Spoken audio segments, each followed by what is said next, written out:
కట్టెల పొయ్యి మీద వంకాయ జీడిపప్పు కర్రీ సింపుల్గా చేశాను. ఎలా చేశానో చూడండి.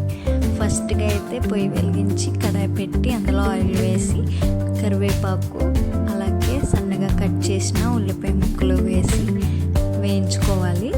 అలా వేగిన తర్వాత అందులో కొంచెం సాల్ట్ కూడా వేసి వేయించుకోవాలి. ఆయిల్ అయితే కొంచెం ఎక్కువగానే పడుతుందండి. అలాగే ఉల్లిపాయ ముక్కలను కొంచెం గోల్డ్ కలర్ వచ్చేంత వరకు వేయించుకోవాలి. తర్వాత ఇలా కట్ చేసి శుభ్రం చేసుకున్న వంకాయ ముక్కలను కూడా యాడ్ చేసుకోవాలి. యాడ్ చేసుకుని వీటిని కూడా కొంచెంసేపు మగ్గించుకోవాలి. ఇందులో కొంచెం అంత పసుపు యాడ్ చేసి వేయించుకోవాలి. గ్యాస్ అయిపోయిందండి, అందుకే నేను కట్టెల పొయ్యి మీద చేస్తున్నాను. ఇలా వంకాయ ముక్కలు వేగుతున్నప్పుడే అల్లం వెల్లుల్లి పేస్ట్ కూడా యాడ్ చేసుకోవాలి. 1 స్పూన్ అల్లం వెల్లుల్లి పేస్ట్ యాడ్ చేసుకోవాలి. యాడ్ చేసుకుని వీటిని ఆయిల్లో కొంచెంసేపు పచ్చివాసన పోయేంత వరకు, అల్లం వెల్లుల్లి పేస్ట్ పచ్చివాసన పోయేంత వరకు కూడా మూత పెట్టుకుని కొంచెంసేపు మగ్గనివ్వాలి. ఈ వంట నేను ఈవినింగ్ టైం చేస్తున్నానండి.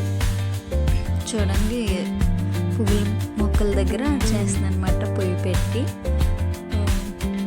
బాగుంది కదా చూడటానికి. పైన పక్షులు వెళ్తున్నాయి చూడండి, కొంగలు అవి గూటికి వెళ్ళిపోతున్నాయి.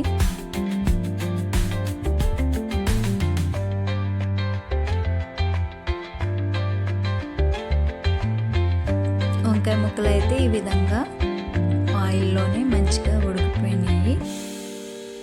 ఈ విధంగా వేగిన తర్వాత ఇందులో నేను జీడిపప్పు యాడ్ చేస్తున్నాను. జీడిపప్పు కొంచెం ఎక్కువగానే పడుతుంది, ఎందుకంటే వంకాయ జీడిపప్పు కాబట్టి.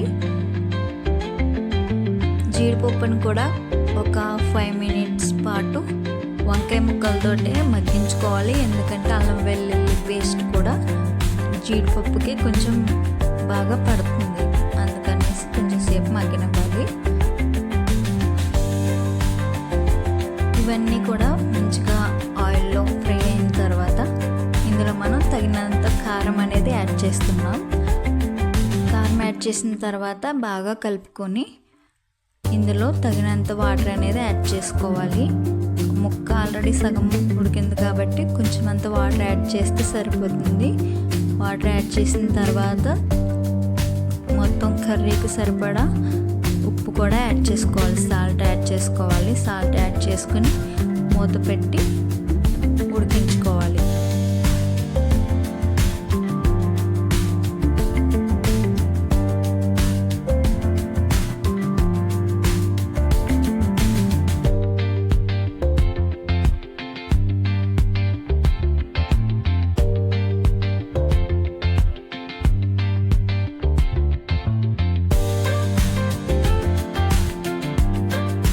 కూర బాగా ఉడికిన తర్వాత వాటర్ అంతా ఇంకిపోయిన తర్వాత ఇందులో నేను కొంచెం అంతా గరం మసాలా యాడ్ చేశాను.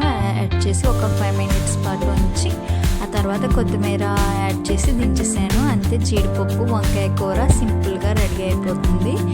ఈ వీడియో కనుక మీకు నచ్చినట్లయితే తప్పకుండా ట్రై చేయండి.